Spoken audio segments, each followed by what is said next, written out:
带领者培训课程第2课，如何引导慕道者思考信仰。你在大学校园遇见了一位旧同学，他总是风趣幽默，讲话犀利，你们喝着咖啡闲聊。他突然说了一句：我知道你信耶稣，我问你哦，如果神真的那么爱世人，为什么会让无辜的人受苦？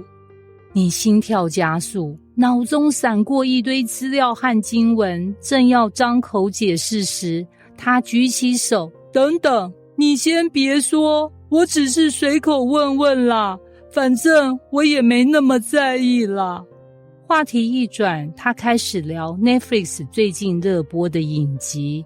你坐在那里，杯子里的咖啡已经凉了，而你心里却热得发烫。你知道他其实很在意，但你更知道他还没准备好被说服，但他可能已经准备好思考，不是给答案，而是开一扇窗。很多时候我们在面对慕道者的时候，太急着给标准答案，但事实上慕道者不是缺乏资料，他们缺的是一条通往心灵的思考路径。他们不是考试考不过，而是没有动力去写这张信仰的考卷。身为1对1的陪谈者，我们要做的不是拿着红笔去纠正，而是拿着手电筒帮他照出前面的可能性。信仰思考的起点不是从你应该信，而是从你有没有想过开始。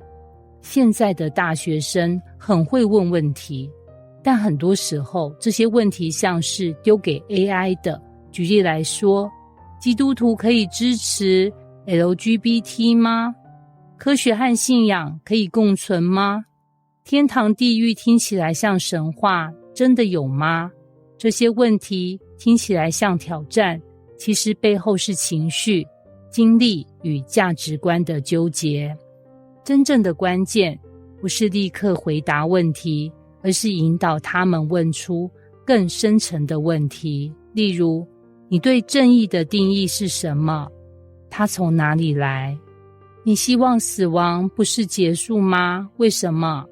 你希望被完全接纳吗？你有在哪里感受到这种爱？你会发现，当你帮助慕道者问出更深的问题时，他就已经开始走向信仰。3个引导慕道者思考的核心技巧： 1. 从生活问题切入，不从信仰概念下手。比起说你相信神创造天地吗？不如问你觉得这世界这么有秩序，真的只是偶然吗？比起说你相信有天堂吗？不如问如果人生真的有目的，你觉得可能是什么？这种问题不会让对方觉得自己被问到，而是被邀请去思考。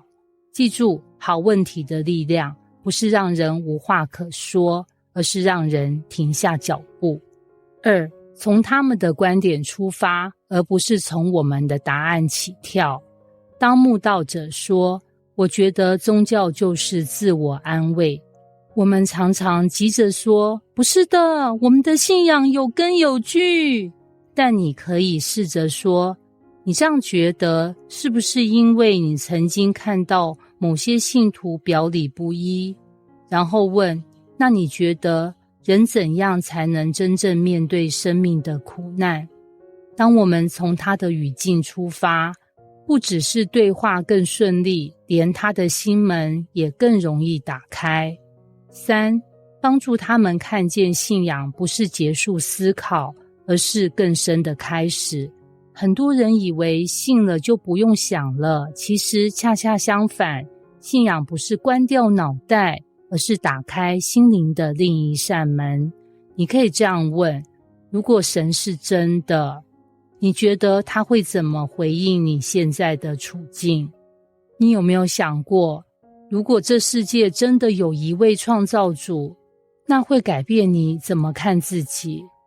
如果耶稣真的为你死，你觉得他希望你怎么活？这些问题不是逼人表态，而而是邀请人前行。耶稣在地上的时候，被记录的问题超过300个。他问门徒，你们说我是谁？他问病人，你要痊愈吗？他问门徒，你们不也要走吗？耶稣不是不知道答案，他知道，但他更知道有些改变不是来自答案，而是来自被问出内心的声音。作为1对1的陪谈者，我们要学习耶稣的提问方式，问出人心深处的渴望，让他们亲自看见，原来自己也在寻找神。结语，当思考成为信仰的桥梁。每个慕道者都像是一座尚未完工的桥，而你的角色不是工程师，而是点灯的人。一个好的陪谈者不是最会说话的人，而是最懂得什么时候不说话，什么时候问对问题的人。愿你成为那个帮助人从怀疑走向信任，从无感走向敞开的人。